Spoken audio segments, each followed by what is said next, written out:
This episode of the Best Armies of Warhammer 40k is sponsored by Frontline Gaming and their upcoming Las Vegas Open 2026. More about them later on.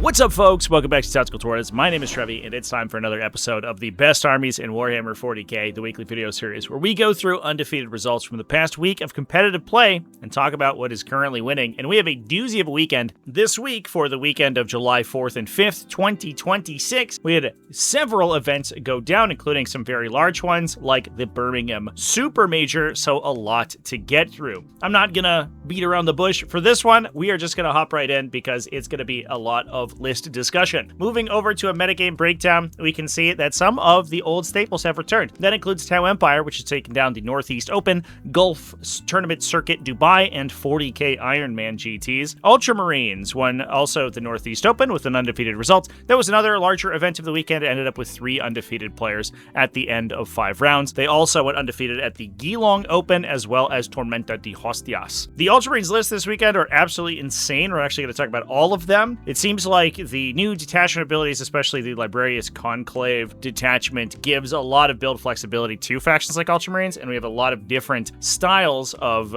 list being played in this faction. Necrons also doing well, the Tolaris GT, as well as Summer Conflagration. Chaos Demons, both at the Tolaris and Checkmate GT, using a lot of Horde-style lists.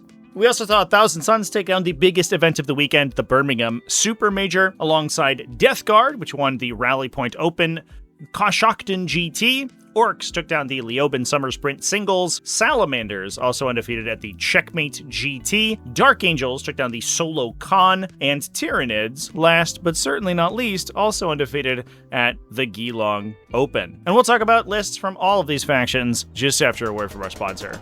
The time is now to get tickets to the Las Vegas Open 2026, one of the largest and most prestigious competitive tabletop gaming experiences of all time, and one that has a long and storied history of being a tentpole for competitive scenes the world over. From Warhammer 40k, Age of Sigmar, Old World, War Machine, dozens and dozens of games, all available at LVO. It's such a tentpole, it gives me a tentpole, if you know what I mean. But in any case, LVO 2026 is going down October 1st through 4th, so get those purchases in now, before you lose spots in the events that you want to participate in. Check them out at events.frontlinegaming.org, or more specifically at LasVegasOpen.net, either on screen here or in the links in the video description. If you don't, they will sell out and will make fun of you for not pre-ordering. It's on you. I don't make the rules. Huge thanks to Frontline Gaming and the Las Vegas Open for sponsoring this video. Get your tickets today.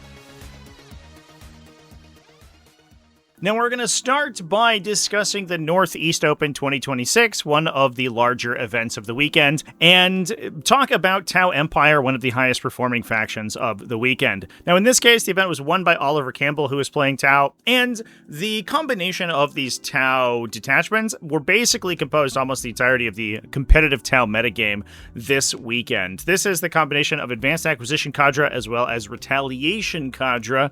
We are seeing less play from Cow or Cao Yan or some of the other classic Tau detachments, and more into this combination. Advanced Acquisition Cadre giving you lots of powerful support effects for your spotting and utility units. Retaliation Cadre, of course, supercharging those battle suits. We're taking Commander Farsight in the Starsight battlesuit team to give them +1 to wound, alongside a bunch of Tau Flamers. We have a Cold Star Commander with the Puretide Engram Neurochip, alongside a Fire Knife battlesuit team. Those guys are all equipped with missile pods. We do have a Cyclic Ion Blaster on the Cold Star Commander, but everything else is missile equipped.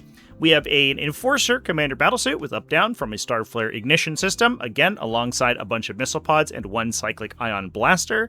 We have another Cold Star Commander, this one equipped with all fusion blasters in order to attach into a Sunforge battlesuit team, alongside the Twin Lance, an unattached unit of Sunforge battlesuits, 2 Pathfinder squads, 2 stealth battlesuit teams for spotting, and 2 Riptide battlesuits with ion accelerators for some long-range fire support.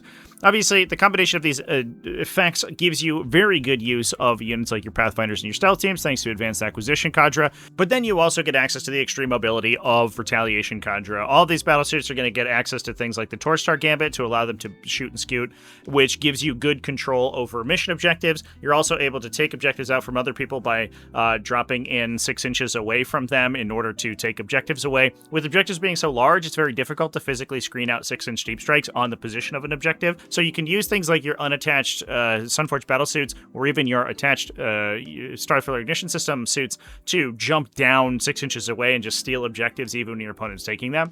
And with the newfound ability for armies to win in the late game using secondary objectives, you don't really have to focus on something like a Mont Ka that has to play in the early game and then try to win in the late game. You can actually basically play to whatever tempo you want to in the particular disposition matchup you're in and then score your secondaries out towards the end of the game. And with that being said, it's also important to note that we were playing Purge the Foe, which is probably just the most reliable force disposition for something like Tau that wants to attrition your opponent down until the point that they can win on a scenario and gaining points passively for being able to do that, especially while using units like the Fire Knife battlesuit teams with missile pods, who as soon as your opponent is unhidden and is out in the open, they can fire from a relatively long range and knock out things like utility units pretty easily without actually having to give up any kills themselves.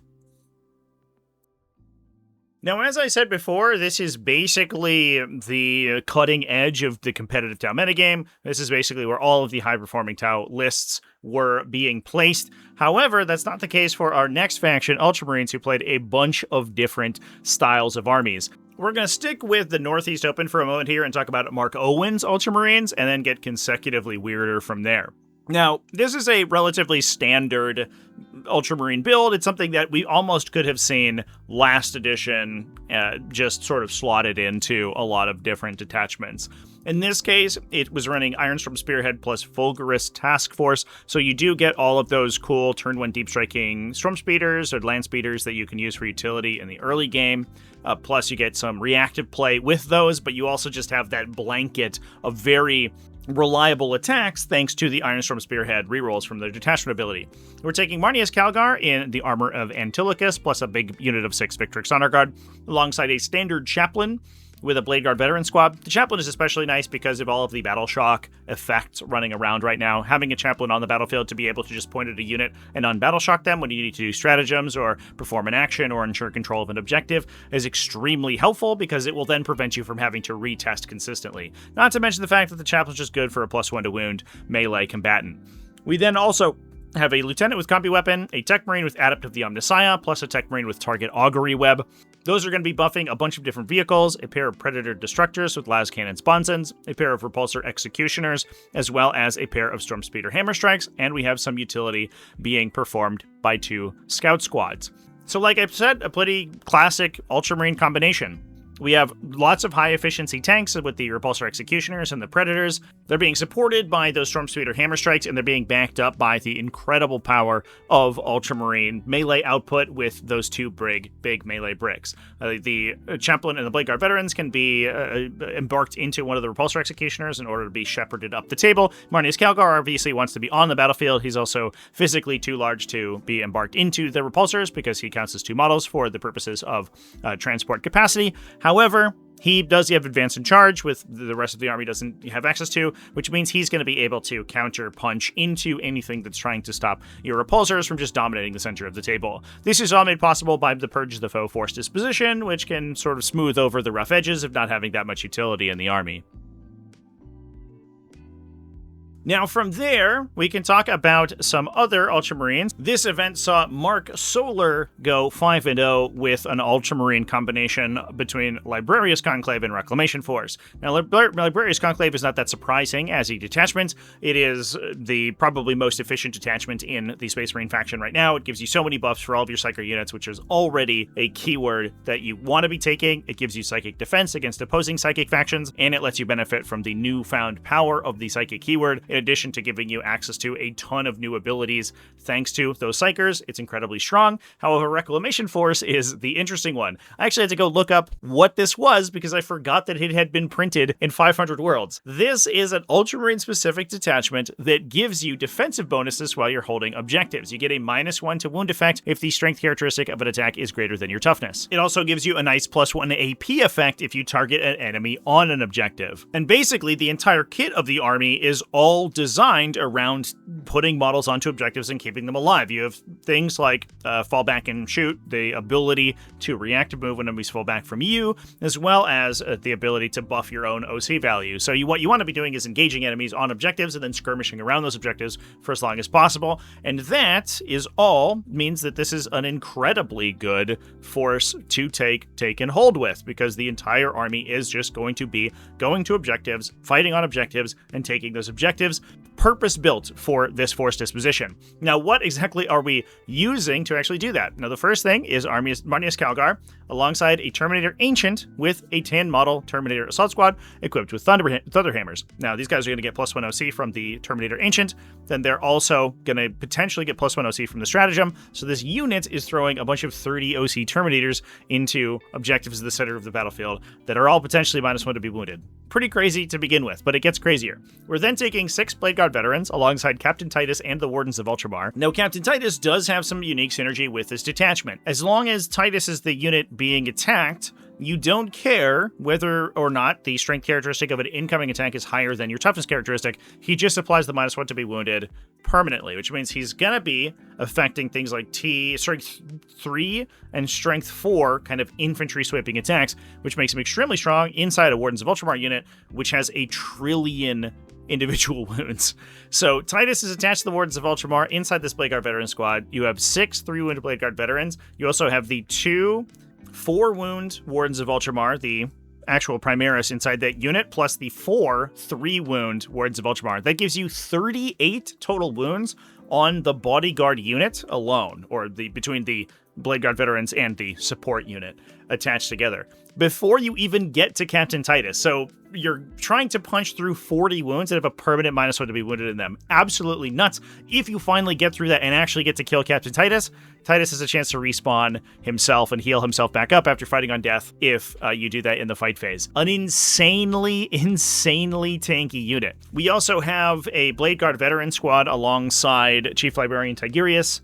The nice thing here is that he gives you access to a bunch of reactive stratagems at a discounted rate. That includes counteroffensive and heroic intervention, so these guys are just a melee skirmisher, and there is a very strong stratagem for melee units that are going to affect all of these units that we're talking about in this case, all the Blade Guard veterans and all the Terminator squads, which gives you +2 to charge in addition to +1 attack. So being able to utilize that on offense is phenomenal. You can also do something like use heroic intervention with Chief Librarian Tigurius. You still expend a use of a stratagem, so you can't stack it with anything, but because the stratagem can buff you both in the charge and the fight phase, it's even eligible to be used in the fight phase. So you could, for example, charge with Tigurius for 0, get to the fight phase, and then buff yourself with +1 attack, even though that is also nominally a charge phase stratagem. It has 2 separate timings. It's pretty weird. We also then have a Terminator Librarian with Temporal Corridor to allow him to pick his unit up into reserve and then redeploy them. He's attached to a standard sort of tactical Terminator squad, the shooty Terminators with Stormbolters and Cyclone missile launchers, a piece of technology that we've actually been seeing growing in popularity over the last couple of weeks, where more and more lists are actually taking these big Terminator bricks, facilitated by Terminator Librarians, thanks to Librarius Conclave. They kind of don't suffer from cover effectively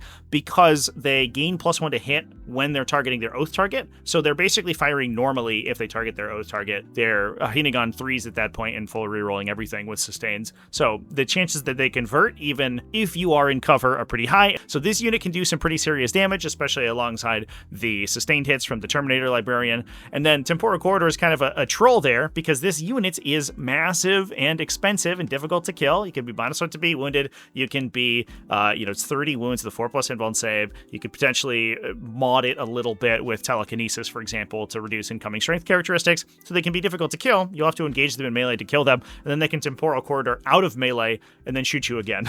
Because Temporal Corridor, for whatever reason, has no clause that prevents you from deploying that unit out of engagement, which it probably should have, let's be honest. However, it doesn't. It allows that unit to effectively fall back into strat reserve for free. If you deploy them on the table to use them as a early game shooting piece, you can even still deploy their teleport homer, pull them into reserve with with Temporal Corridor, and then drop them with Rapid Ingress next to the Teleport Homer later on in the game. So a ton of flexibility from this Terminator squad because of these Librarius Conclave enhancements. And then we're following that up with some utility, an Infiltrator squad to hold down the backline, a Landspeeder for turn 1 utility, a Reaver squad for a little bit of scouting, plus a pair of Scout squads. Now I have to imagine that the little individual 5-mans have the potential to be kind of annoying to kill as well, because you can, again, put a couple of different defensive buffs on them, but the star of the show are these 4 massive bricks of resilient and survivable infantry, 3 of which are going to get all of the benefits from the Librarius Conclave as well. Tigurius' unit, the Wardens of Ultramar have the Psyker keyword, so they give you the effect in addition to the Terminator Librarian squad. Now, what's interesting about this is how much Librarius Conclave facilitates non-standard builds. We've basically been seeing so many builds that are focused around Fusillade and being able to redeploy or buff up units like Sternguard veterans that they can then do massive amounts of damage. However, the other effects of that detachment are that it just makes your units more survivable and more flexible, and you can build into some very, very interesting compositions, including -1 to wound Terminator spam that just throws massive numbers of wounds into the center of the table, scores take and hold repeatedly, and auto-sees basically the universe. Now we're heading on over to Australia for our last Ultramarine list of the week, and this is for the Geelong 40k Open, which saw Michael Hamilton go undefeated with a combination of, again, Librarius Conclave, what a shocker, but with Orbital Assault Force. This is the detachment that grants up to 3 units in your army flat deep strike over the course of the game. You also get reroll wounds of 1 if you are set up on the battlefield this turn, with an additional benefit if it disembarked from a drop pod. Now, it would seem that Librarius Conclave, with the ability to deep strike stuff willy-nilly, would be incredibly powerful, because Librarius Conclave does tend to play very close to its opponent. It's buffing things like Sternguard veterans that want to fire within 12 inches of you. It has a lot of maneuverability with things like Temporal Corridor or Celerity, so getting up close and personal is great. However, we didn't really take almost any synergy with the Librarius Conclave detachment. However, there's a little bit in there. There's exactly one Psyker. In this list, we are playing Marneus Calgar in the armor of Antilochus, not surprising, although he is going to be attached into a 10-model Assault Intercessor squad. A little bit of a different inclusion. We then have Captain Titus plus the Wardens of Ultramar plus a Blade Guard veteran squad. That's our 1 Psyker to combo with Librarius Conclave, because you do get the Psyker inside the Wardens of Ultramar, who can give his unit the benefit of all of the Librarius Conclave detachment abilities. For 1D detachment point, if you have the detachment point lying around and you aren't looking for another detachment in order to take a second force disposition, in this case we were taking Take and Hold, which is just the disposition of Orbital Assault Force, which is very strange. It's a little bit weird that Orbital Assault Force wouldn't have something like Disruption, it feels like. But I guess you are taking things just from the sky, I suppose. However, you might as well take that detachment ability if you are having the detachment points left over. We then also have Cato Sicarius plus a 6-man Victrix Honor Guard squad. We then also have a Combi Weapon Lieutenant with Orbital Uplink Reliquary. This gives him the ability to redeploy up to 3 things at the start of the game, which with the size of the units in this particular build is incredibly important. If your opponent has a potential position where they could gain line of sight to things like your big tanks, you could redeploy them into a spot where you can either keep yourself safe or push the advantage and counterattack that unit with a ton. So that redeployment is going to be incredible, especially with the ability to redeploy things into Deep Strike to then be able to utilize them later on over the course of the game. We then have 2 Gladiator Lancers for some long-range fire support and 2 Land Raider Redeemers, and that's the entire list. So most likely we're going to be dropping Land Raider Redeemers out into the middle of the battlefield. I guess the Blade Guard veterans could potentially be delivered by the Land Raiders. In theory, also the Assault Intercessors could. The Assault Intercessor squad plus Marneus Calgar is only a transport capacity of 12, and the Land Raiders have a transport capacity of 14, although you do want Marneus Calgar on the battlefield in order to be able to gain his command points. That said, having a bunch of these big, massive bricks that can drop out of these Land Raiders as they jump onto the battlefield early in the game, and then that allows you to deliver the Land Raiders onto a target to cook it and threaten very strong overwatch into your opponent means that you can take so much table space, you force your opponent to screen, you kill all the screens, maybe even with the Assault Intercessors, open yourself up a spot to drop the Land Raiders in, and on round 2 or so, just start basically blasting your opponent and ensure that they cannot secure the middle of the battlefield because you're going to put 2 Land Raiders and a trillion OC worth of heavy infantry there. Absolutely ludicrous list from the Keylog Open here, coming out of the hit of Michael Hamilton. Insane to see Ultramarines with such build flexibility, with a enormous number of detachment combinations that they could possibly play. Now, with that, we're going to move over to another high-performing faction in the metagame right now, that being Necrons, and we're going to start by talking about the Tolaris GT, which saw Jakub Klinsky go 5-0 with the faction running Awakened Dynasty. Now, all of the undefeated Necrons this weekend were playing various varieties of Awakened Dynasty build, but this is the one that was a little bit more standard. This one was playing a Royal Warden with the Nether Realm Casket, plus a Chronomancer to give them shoot and scoot, plus a -1 to be hit effect, so they don't have an invuln save, like some varieties of Necron Warriors we've seen before, taking Oracan the Diviner, or a Technomancer for a Feel No Pain. Instead, we are getting -1 to be hit, which again, we can stack with cover from the stealth being applied by the Royal Warden, so we are potentially -2 to be hit. So we're just trying to hope that our opponent doesn't necessarily have the capacity to get through those hit modifiers, and then just hoping that we can sort of survive for long enough. There are some outstanding questions so far with the Awakened Dynasty explicitly and exactly how it's meant to work. Reanimation protocols is still kind of a big open question. The designers, for whatever reason, have never really clarified what it's meant to affect. There is an FAQ in the books that prevents a unit from reanimating once its bodyguard models are destroyed. However, it's worded funny, and some people don't use it, so it can wildly change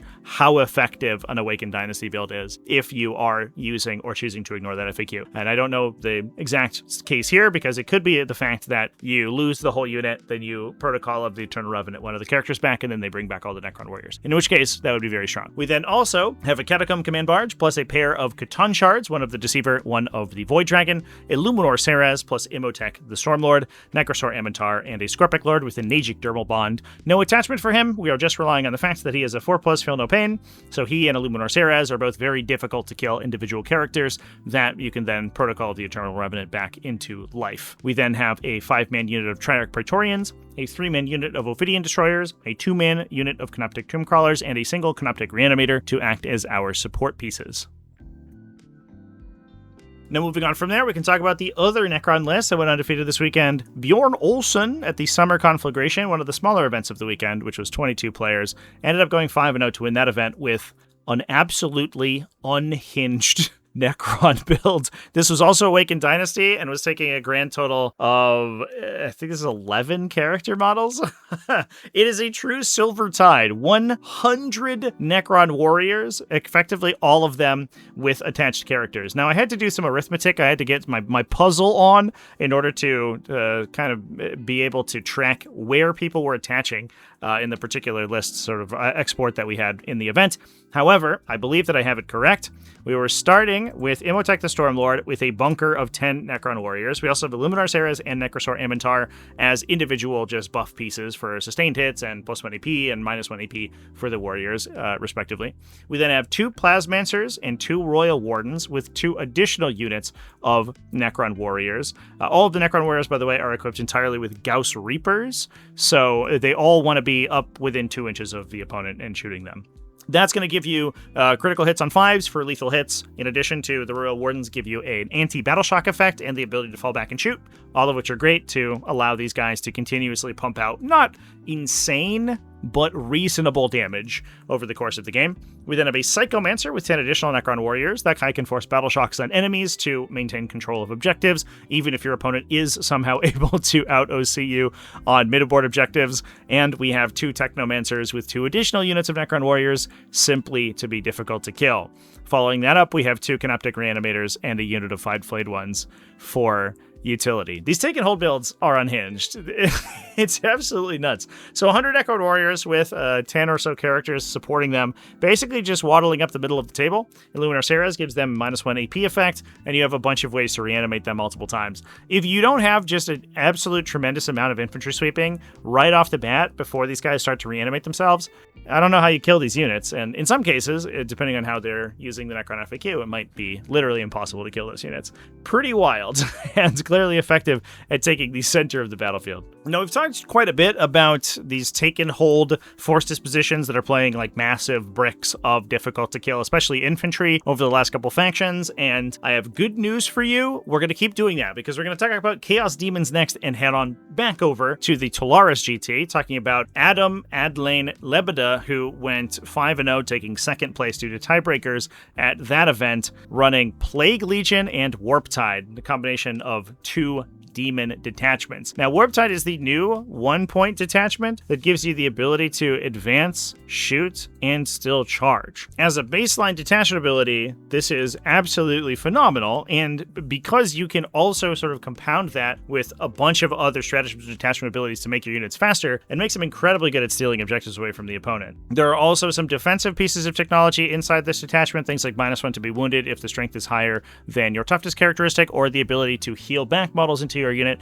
in your command phase in order to steal objectives away. So extremely strong combination already, and especially if you assign it to even something like Shadow Legion, which is gives you some passive survivability increases plus a little bit of maneuverability in some cases. However, when you attach it to Plague Legion, it goes absolutely insane because Nurgle infantry tends to be some of the highest performant units in the game, and you get to compound these fast, aggressive pushes with already effective battle shock mechanics that Plague Legion's bringing with them. Basically, Plague Legion's going to be able to force battle shocks in both their and their opponent's command phase if they have Nurgle units in range of you. Within 9 inches, I believe, is the aura for Plague Legion. And that's really easy when basically your entire army advances and charges thanks to Warp Tide.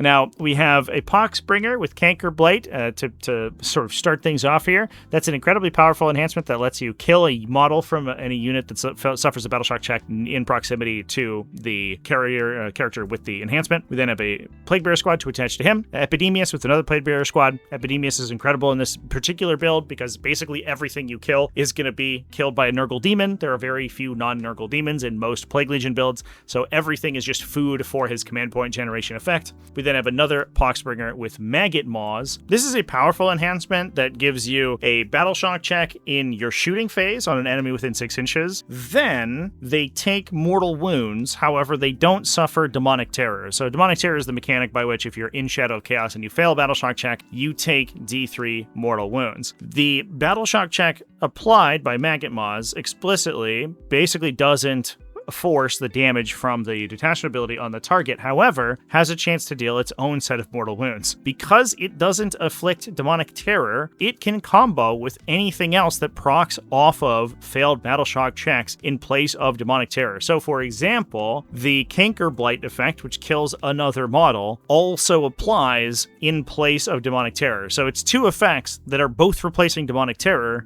that neither of which say that they are exclusive. So you could be dealing D3 mortals plus a destroyed model. And in some cases, that can do enough to clear a unit and also kill attached characters or special weapons, or obviously in some cases you can get to the point where you can kill sort of heavier units. And Canker Blight also can kill things like mounted units, mounted characters, even some expensive stuff like the Triumph of St. Catherine, for example, is not a monster vehicle, which is the thing that you need to be unaffected by Canker Blight. And in those cases, you actually end up just peeling the entire character right off the battlefield. Pretty wild.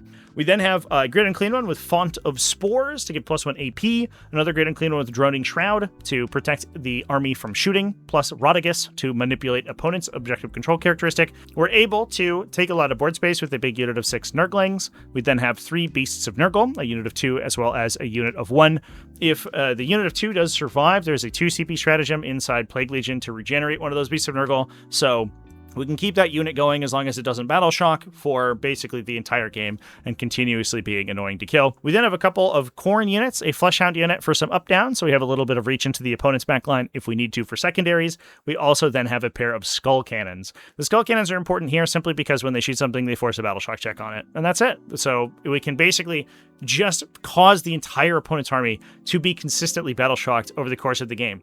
Not only are you going to force them battle shock checks due to abilities and enhancements like the Maggot Maws, but you're also going to be forcing them 2 battle shock checks per round on you and your opponent's turn because of the detachment ability. Plus, you can also be forcing an additional 2 or so battle shock checks per round thanks to the Skull Cannons. All of those are at -1, and all of those, in most cases, will inflict damage from either an enhancement or the army ability if you fail those battle shock checks. It doesn't sound like that much, but it's an immense amount of battle shock, and when you fail, you start having to retest, and all of those things could apply again. You could retest, you could suffer the damage, you could, be forced to retest in a future turn, and it's also depressing your score by preventing you from holding primary, by preventing you from performing actions, just not allowing you to do basically anything. If you can't essentially kill this army very quickly, and some armies certainly can. Obviously, it is just a lot of 4+ invulnerable saves. So if you do have the Valium to get through those, you do have the capacity to knock it down. If you can't alpha strike this army and prevent it from getting to that volume of board control where it's able to project its Shadow of Chaos all over the place and battle shock whatever it wants, it's extremely difficult to deal with. Now with that, we're going to move on over to the Checkmate GT at AvCon to continue to talk about bizarre demon lists. This time it is using Warp Tide in addition to Legion of Excess, the Slaanesh detachment. Been a couple years since we've talked about Legion of Excess after it absolutely swept the game when it was first released and had to get successive nerfs in order to bring it back into line. Absolutely wild. It is back in a more limited capacity, however, there is a very interesting core mechanical change that does make it a lot better, and that being the fact that no longer is it the case that in the fight normal step of the game, the non-active player always swings first, which the detachment was kind of built around. The idea was that you have the ability to forego fights first with your demons in order to gain additional bonuses, redundancy on their attacks. However, it allows your opponent to attack you first, because all your demons that are charging and not fighting first, your opponent's going to be able to basically select whoever they want to in order to attack. However, if the active player has no fights first units and has foregone fights first with all of his charging units, the active player, the player who's charging, will be able to still attack with the first unit. So you can, in more cases, for example, set up a situation where you have a really, really important charge that you really want to get off and be able to do as much damage as possible into a very dangerous opposing unit that you don't want to interrupt against you. You can choose to have all your units forego fights first, gain all their rerolls and all of their extra bonuses, and then activate that fight as the first one in the fight's normal step. As long as no one's fighting first, those guys will just get to go first. So it allows you to, if you're only engaging with one unit, for example, and you forego fights first, you basically retain it because you're going to select them to fight on the first step. Or if your opponent doesn't have a massive number of very highly effective melee units, you can simply choose all your models to fight last, and then you'll take the most important one first, and then you'll alternate with your opponent as normal, but you'll get all the benefits of foregoing fight first. So it's a weird situation where the core mechanics of the game have changed in such a way that it is pretty beneficial for the Chaos Demon player playing Legion of Excess. Now, Warp Tide also gives you some extra bonuses. First of all, it makes all your demonettes incredibly fast. They're already a pretty fast on-the-ground threat. They have Deep Strike, they can Rapid Ingress, but giving them a passive access to Advance and Charge, immense. But you also have a stratagem for the -1 to be wounded on those units. So, if, for example, you're selecting another unit as your first fight activation somewhere else, you can absorb a hit from a utility squad or a light combat squad or something into a Demonette unit. You can fall back on the fact that with the new wound allocation rules, it's unlikely that damage gets through to your characters, which is where most of the damage is coming from the unit anyway, and you have -1 to be wounded in a 5+ invulnerable save to keep yourself safe in other cases. So you might take a couple casualties, but it's not that big of a deal. So these are really just sort of a match made in the disgusting tides of the warp, I guess.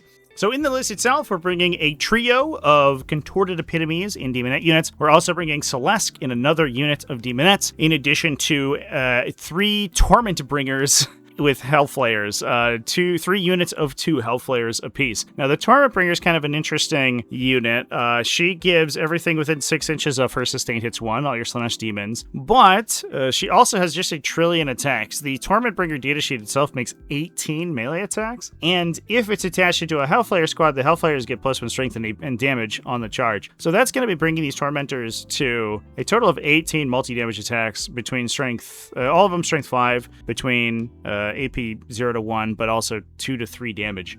So for not like a massive amount of points investment, the character itself by itself is going to be doing pretty tremendous damage. And then you also have 2 Hellflayers alongside that. They get Fight on Death. They also can potentially get some damage in as well. Well, the weird thing is that they are on very big bases and they are mounted, so I don't know how often you're going to be getting all 3 models in the unit into engagement. However, that's not that big of a deal if you are hoping to get the most of the damage out of the Tormentbringer. Now, the other thing that you do with these Hellflayers is they're not the easiest thing in the world to kill, and for the almost just about 300 points for the 3 models, it brings a lot of wounds to the table. And the other thing is that being one of the Demon Chariot units, they are mounted, so they're not monsters or vehicles, which means they're eligible for Thief of Pain, which is probably why we are bringing so many Contorted Epitomes. The Contorted Epitome gives you a 4+ Fatal Pain against mortal wounds, and Thief of Pain turns inflicted damage onto a non-monster, non-vehicle Slaanesh unit into mortal wounds on another unit within 9. So these Hellflayers and Tormentbringers can kind of take up a ton of table space. They're massive units, like physically large. And it's extremely difficult to kill them because most of the damage that you're going to apply to them gets essentially turned into a 4+ Feel No Pain on a different unit that's not worth as much. So you can back up these Tormentbringers with all these Demonettes who can absorb that damage. So even if you're fighting into something that's kind of annoying, either it's you're being shot at or you're charging into them and then choosing to forego fights first and getting hit, you can basically sustain that damage and sustain your damage output for way longer than your opponent might be giving you credit for. An incredibly powerful stratagem in a build explicitly like this. But otherwise, it is just putting so much forward pressure on you with all of these deep striking, incredibly fast utility units that, while they don't hit super hard, they can shore up that weakness with rerolls from their detachment ability, and they can constantly pull you off of your objectives extremely consistently, simply by deep striking, rapid ingressing, or even just hiding and then staging themselves to take your expansion objectives and even pressure your home with enough forward momentum. Now we're going to stay on the Slaanesh theme by talking about Emperor's Children next and heading on over to the Tormenta de Hostias, which was won by Ferran Villegas, who was going 5-0 undefeated using Emperor's Children. Kind of a classic combination of Carnival of Excess with Frenzied Host. We've seen a little bit of play with Peerless Bladesman alongside Frenzied Host, but Carnival of Excess gives you access to all those cool Slaanesh Demons, which do give you some very cheap disruption and utility pieces, which is very nice to have in Emperor's Children, which is an army that tends to kind of pay a premium for its baseline infantry, but it also gives you some pretty powerful just buffs for your actual offensive units. You can get sustained hits on your guns or on your melee attacks, which can then be further buffed by Frenzied Host, giving all your battle line units a buff as well. We're taking Lucius the Eternal attached to a unit of Flawless Blades. These guys with sustained hits go absolutely insane because their individual attacks are super high value. We then have a Lord Exultant with Possessed Blade, an Infractor squad, another Lord Exultant with another Infractor squad, duplicated again, so 3 in total of those units. We have 3 units of Demonettes plus a Tormentor unit for utility, Chaos Rhino to carry some of those guys around, in addition to a unit of Chaos Spawn and a Fiend unit for some additional utility, and backline shooting coming from a pair of Defilers. The Defilers will get that sustained hits from the detachment ability as well, and they are playing Heavy Reaper autocannons on their side-mounted turret guns, I guess, which have sustained hits built in, which can then improve to critical 5 sustained hits if you have a demon nearby, giving you the Carnival buff. Very nice. We have a lot of very aggressive battle line infantry, in addition to the fact that we are bringing a bunch of Defilers that are good at shooting. Now that moves us over to the Northeast Open, which saw another undefeated Emperor's Children army run by Craig Bedford. This time, though, a little bit more experimental. This was still running Carnival of Excess, so we got all the benefits that we talked about previously, where you can get sustained hits, you can buff your guns, you can improve your sustained even farther if you have a nearby demon, but we're also taking a new detachment, Elegant Brutes. This is the Terminator detachment that gives you +1 to charge when you arrive from reserve on your Emperor's Children Terminator units. Now, Now, Emperor's Children Terminators got a massive glow up in 11th edition. They no longer have to fire every single ranged attack they have into a target in order to benefit from their bonus charge ability. They simply have to hit an enemy unit with a ranged attack in order to trigger the ability, and they choose one unit to get it against. And essentially, they can reroll the charge roll, but if they do, they have to target the thing that they targeted with their ranged attack, which is significantly improved. That allows you to make 8-inch charges with a built-in reroll out of reserve, which is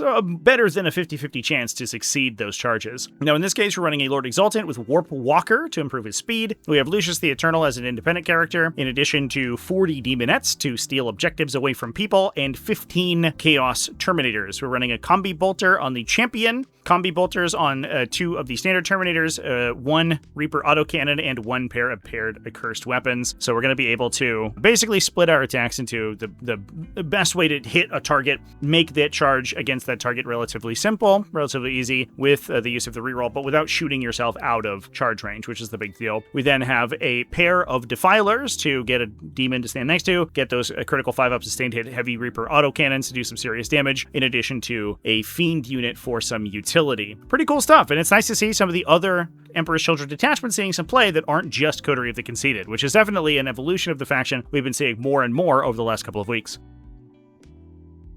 Now, rounding out our discussions of Chaos factions, we can talk about a couple of armies that had a single undefeated result. We can start on over at the Rally Point Open, the Koshokton GT, which was a smaller event, 24 players, and was won by Gavin Norman playing Death Guard. In this case, Gavin was playing Paragons of Putrescence in addition to Tallyband Summoners. Now, Paragons of Putrescence is the detachment that gives you +3 to your contagion range on your character units, your Death Guard character units, and you can combo that with Tallyband Summoners who can grant an improved contagion range if you are in proximity to a Nurgle Demon. So you can get up to +6 contagion range. Now that does bump into the 12-inch contagion cap, but it does mean that you have max contagion range basically from turn 2 onward for a lot of your units, which makes it easy to deliver things like Death Shroud Terminators potentially. We have Lord of Contagion with Beckoning Blight and those Death Shroud Terminators. Beckoning Blight projects an aura that then allows you to 6-inch deep strike demons while within that aura. So as soon as you get that 12-inch contagion range, on turn 2, you can drop the Death Shroud Terminators, project the Blight Aura, and then drop all your greater demons, and basically just force so many 7-inch charges out of reserve that you're able to absolutely swarm the middle of the table, assuming you can get your hands on something that's relevant to charge into. We're taking a Malignant Plaguecaster, or a pair of Malignant Plaguecasters, I should say, both of those unattached to units, one of them with the Tome of Bounteous Blessings that allows you to essentially turn him into a Shadow of Chaos from the Demon faction. When a Plague Legion unit is within 12 inches, it gets +1 to Battle Shock and heals itself and potentially returns battle line units back to the unit if it passes that Battle Shock check. It doesn't inflict mortal wounds on enemies, but it does keep your units topped up as you are taking Battle Shocks over the course of the game. We then have a second unupgraded Malignant Plaguecaster. There is a nice benefit of these independent characters, which is that they can go to ground or hide very easily, so it's easy to get them into positions where it's difficult to engage with them. But there's also a Chaos Rhino in the list, and I think it's not unreasonable to assume that these guys will just be riding around the Chaos Rhino for the majority of the game and just firing their guns out of the firing deck of the Rhino, using their psychic powers to deal some damage using that thing for relatively inexpensive. We then have Rotigus, in addition to a pair of Plaguebearer units, 1 single Beast of Nurgle, a unit of 2 Chaos Spawn for some midboard control, 2 Fetid Bloat Drones with Plague Spitters, so the Flamer version, not the Heavy Blight Launcher version. We then have a pair of Mephitic Blight Haulers for some anti-tank, as well as a total of 9 Nurgling Swarms, 1 big unit of 6 and a unit of 3, largely to push back the opponent's infiltrators so that they don't get as much forward presence that can be used to muck up your sort of absorption of the center of the battlefield. Now, there's, I think, a really big push towards higher toughness characteristics, and especially, higher toughness characteristics that you can kind of compound with a lot of other defensive effects. Like, these guys now gain the benefit of cover. They also can have that -1 to be wounded when they are in contagion, or -1 to be hit, when they're in contagion range. And with, I think, a general depression of a lot of the damage output of the game, with more people focusing focusing on utility and scoring. I do think that we don't necessarily have the massively high impact attacks that we did in 10th edition that would punch through things like stacked defensive stratagems, as well as being applied to cover. And these high toughness characteristic units that now essentially gain a cover bonus, which is a big deal for them, do feel like they are much more effective. And I think we're seeing that come to play here in these kind of weird Death Guard builds. And with that, we're going to move on over to the largest event of the weekend, the 200-player Birmingham Super Major, which was won by Sam Nash, going 7-0, using Thousand Suns and a combination of Thousand Suns detachments that we've seen a couple times before. Not going to be too surprising if you've paid attention to the series so far. This was Hexwarp Thrallband plus Sekitar Cohort, the benefit here being that Hexwarp Thrallband gives you the ability to buff your psychic attacks, giving them reroll 1s to wound or +1 to wound based on your level of control in certain areas of the battlefield. And yeah, the Sekitar Cohort gives all the Sekitar robots psychic weapons, so they shoot really hard, and that's pretty good. We have a Scarab Occult Terminator unit, plus a Terminator Sorcerer, a regular Sorcerer with Empiric Onslaught for extra attacks inside a Rubric Marine squad, plus another unupgraded Sorcerer inside a Rubric Marine squad. We have 2 Zangor Shamans just for additional utility, plus a Demon Prince of Tzeentch with wings. We then have a Defiler to hold down the midboard, plus 3 units of Sekitar robots, 2 units of 4, 1 unit of 2, all of them with Pyroflex Meltaguns and their heavy Warp Flamers. We then have 3 units of just standard Divining Spear, Zangor Enlightened for some additional scoring. And that's it. That's the list. We've seen it before. The Sekitar robots are one of the most effective skirmish units in the entire game. They get that +1 to wound, they get free Overwatch, so they're potentially able to 2-for-1 their opponent, and they are not too expensive while doing so.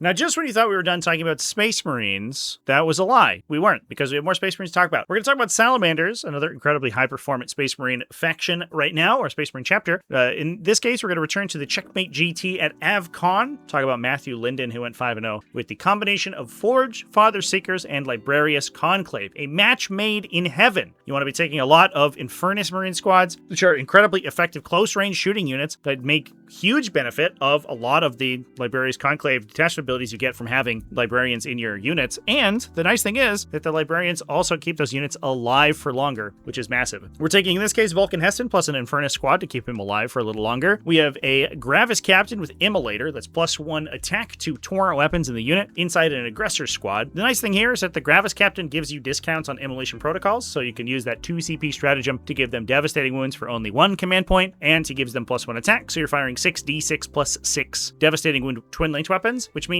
you don't need any other component of the Immolator combo in order to make this unit effective. Oftentimes you're going to be taking a unit, of Infernus Marines or Vanguard Veterans or something with a bunch of flamethrowers that you're then going to be applying Vulcan's buff to in order to get those rerolls and those devastating wounds. However, in this case, we don't need that because the Aggressor Flamers are just twin linked already. We then have Adrax Agatone in a Blade Guard Veteran squad, a Fusillade Librarian with a Stern Guard Veteran squad, classic combination. We can shoot at a vehicle under Oath of Moment, get full rerolls, sustained hits, and just blow it up with 5+ anti-monster, anti-vehicle devastating. We then have an Intercessor squad and a trio of Land Raider Redeemers. So we're able to deliver the Fusillade unit and the Aggressors and Adrax Agatone all to the center of the battlefield without really any help. It's just Land Raider Redeemer City over here these days in Space Marine land.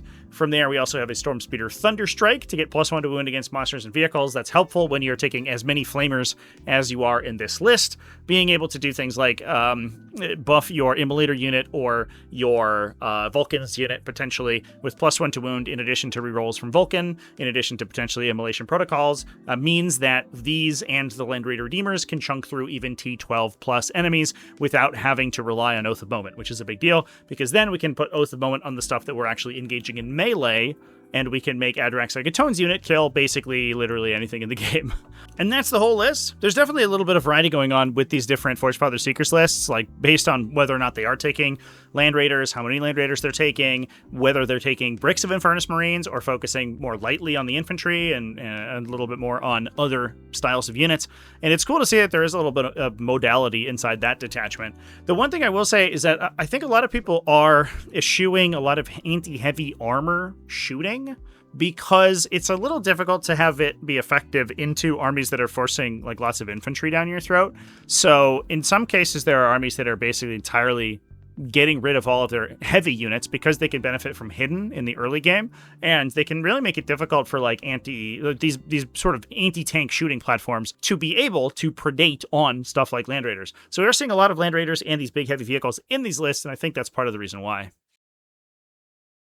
Now, moving on, let's talk about some Dark Angels at the SoloCon 2026. It does say Dream Elite on the player profile in the event, but it does say Dream in the actual list export, so I don't know which one's correct. One of those is hopefully right. In this case, Dream was playing a Company of Hunters plus Dark Flight Pursuit combination. That gives you advance and shoot and charge with a bunch of your different units inside your Dark Angels army. You can combo that with all the land speeder benefits you get from Dark Flight Pursuit. In this case, we're playing Samael in an Outrider squad. You do get the ability for mounted units thanks to Company of Hunters to advance, shoot, and charge. And because you have both the ability to advance and shoot and advance and charge, Samael also gives you a benefit on those advance and charge rolls. The Outriders then give him +1 damage on the charge as well, and he has a sustained hits 2 melee attack, so that little unit is relatively inexpensive but incredibly fast and good at just like knocking out opposing utility units. We have a Ravenwing command squad in a big unit of 6 Ravenwing Black Knights. These guys are taking the Recon Hunter enhancement in order to scout up the table to take midboard terrain and alpha strike the opponent. We have another unit with Master of Maneuver, the same loadout, and a combi weapon lieutenant for some utility. We then have a single Inceptor squad with Plasma Exterminators, 2 Incursor squads to buff ourselves and potentially get around some cover by giving +1 to hit, in addition to a pair of land speeders. In this case, we are running multi-meltas and onslaught Gatling cannons on those loadouts. We have 3 land speeder vengeances. These are all taking Night Forge batteries, which give them reroll on their attack volume, their attack characteristic shot roll. They are D6 blast weapons, and so getting a reroll there is kind of a big deal. But these are twin-linked, high-strength, 3 damage shots, so they're good against heavy infantry. They're even good against a lot of vehicle profiles. One of the most effective profiles, I think, in Dark Angels at least, and potentially in the greater Space Marine subfaction in its totality. We then also have a pair of scout squads for utility, and we can buff a lot of those shooting with a Stormspeeder Thunderstrike taking the Thunder Cowl Turbines enhancement. Fulgurous, that lets you ape the Fulgurous task force a little bit by giving you turn 1 rapid ingress, which allows you to keep the Thunderstrike in reserve early, and if your opponent gives you the opportunity to take advantage of it, you can get a bead with it, give you +1 to wound on all of your plasma shooting, and then be able to win a lot of vehicles on 4s or 3s with things like your Ravenwing Black Knights or your Landspeeder Vengeances. And with the speed of this army, with Recon Hunter giving you advance and or scout at 9 plus advance and still shoot and charge, you could potentially be alpha striking your opponent right off the board very early in the game. So that gives you the outlet to knock down one of these heavy vehicles, assuming you can get close enough to make use of that shooting. Now, that brings us over to our Xenos factions. I will mention that there was an undefeated Iron Hands at the event we're about to talk about, the Leoben Summer Sprint 40k singles, but they did not actually post their list, which is, I guess, a little bit problematic. So it did say it was Iron Hands, but I don't actually know what they played. However, the actual winner of the event that went 5-0 and took first place off tiebreakers was Damian Cooper running Orks. This is the combination of Green Tide and Tactical Brigade running the Take and Hold Force Disposition. In this case, we put a bunch of different characters all together, a 20 model unit of Orc boys with a Pain Boy plus a Big Boss plus Gazgul Thraka. The weird thing about boys is that they do have an ability on their datasheet still that lets them attach 2 different characters as long as you don't, or 2 different leaders, I should say, as long as you don't duplicate up on actual war bosses, which means you can take the leader, the normally allowed leader, the second leader allowed from the boys datasheet, and then a support character in addition to those. So you can attach up to 4 characters onto a single unit, which makes that boy squad just massive. We then have the second thing with a Brutal but Cunning Big Boss plus a War Boss plus a Pain Boy, all in another 20-man boys squad. Again, these are all getting the benefit of the Green Tide ability, so they get a built-in permanent 5+ invulnerable save, and then the Pain Boy gives them respawned models and a 5+ feel no pain. So these boys units are very difficult to chew through, even if you have solid anti-infantry firepower. We have a second identical unit to that, in addition to an unattached Weird Boy. He's going to be able to jump himself around the battlefield to grab some secondaries. Plus, we have Wazdaka Gutsmech, just as a single lone operative, kind of a problem solver. 2 more units of 20 boys with no attachments whatsoever. A Big Mech Daka Rig. We've talked about these over the last couple of weeks. It's actually pretty solid shooting, especially if you're targeting infantry. They shoot 20 attacks if you are targeting non-monsters and vehicles, because their Blitz Cannon gets bonus 6 shots. And they they have heavy, so in most cases they're going to be able to hit on most targets on 5s, even if they're shooting into cover, and in some cases on 4s with sustained hits, which means if all the stars align and they're firing with heavy, not into cover, they will actually convert more than half of their attacks into wound rolls, which is pretty good for an orc shooting platform, and all of those are a relatively decent AP 2 damage, 2 to 3 damage between the Blitz Cannon and the Rocket Launcher. So the shooting for 100 points is pretty good, and they have 11 wounds with an invuln at toughness 8, which is not the easiest thing in the world to kill, especially then have 2 units of Gretchen to generate some additional command points as well.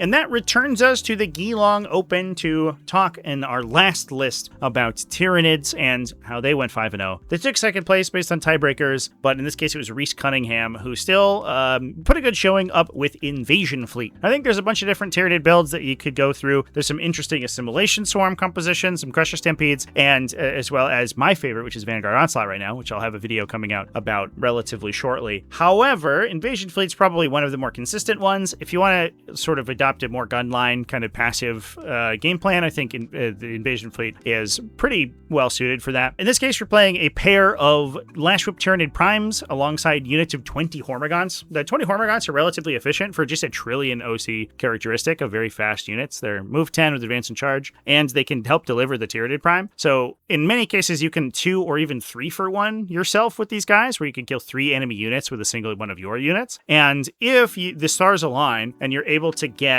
the entire unit into a single target with improved critical hits from Adrenaline Surge, you can give them sustained lethal on 5s into monsters and vehicles with just a trillion attacks. 30 attacks from the Hormagaunts plus another 14 attacks from the Tyranid Prime, which is enough to kill a lot of units in the game. Even like heavy, high toughness vehicles will eventually go down to the massive number of attacks that these Hormagaunt units can bring. The tough part is actually getting all the Hormagaunts into engagement range of a single enemy, but if you're able to do that, they can potentially do a lot of damage. We then have a hyper-adapted Ravener squad with another Ravener unit attached, so these guys can uppy downy for free, and then they can jump in and they can run in and blow something up later on. They're an incredibly versatile kind of counterpunch unit because they can rapid ingress or heroically intervene for free. So being able to wait for your opponent to come in to try to engage your guns, rapid ingress the Raveners behind them, clear that unit out, and then hopefully remain hidden, and next turn pull themselves back up into reserve and basically do the same thing. We're then also taking the Swarm Lord in addition to a Winged Hive Tyrant with adaptive biology, so I have total control over command point economy in this game. Swarm Lord gives you a command point tax effect, which is good if you're playing into a lot of other close range sort of mirrors. So if your opponent is trying to come in to engage your gun line, they have a lot of these like big, either heavy vehicles that are close range, like the Land Raiders we've been talking about, or they're playing a lot of melee units. Swarmlord can command point tax them on both you and your opponent's turn, so you can make it much more difficult to use offensive and defensive stratagems in the same turn. The Winged Hive Tyrant is also effective with adaptive biology, so he can apply a -1 attack effect to enemies coming in to attack your gun line, and he's very difficult to kill with a Feel No Pain that improves when he takes damage. We have another unit of 10 Hormagaunts for some disruption, in addition to a Biovore, a Lictor, a pair of Maliceptors, and a Acid Spray Tyrannofex for the shooting base. We then have a pair of Neurolictors from additional utility. So a lot of utility units in here, a lot of forward disruption, and then the Acid Spray Tyrannofex, with the amount of command points we have to play in this army, is going to be basically trying to Overwatch effectively every single turn. You want to just be stacking Overwatch and 5+ Feel No Pain on that guy constantly in order to keep him topped up and sort of dealing damage to your opponent's utility that's in the center of the battlefield. A little bit light on things like Tyrannofexes, the Rupture Cannon and Exocrines that you oftentimes see in these builds, but the massive number of aggressive melee units is obviously very effective. And with that, that's every Best Army Warhammer 40k for this week. I'm very tired. It's almost 4 a.m. over here, and I've been working on this all day, so I'm going to go to sleep. Thanks for watching all the way to the end of the video. Thanks as well to everybody who supports Tactical Tortoise, whether that's over on Patreon at patreon.com/TacticalTortoise, YouTube channel members, Twitch subscribers. All you people are amazing, and I love you. Remember to keep it classy, folks, and have happy wargaming.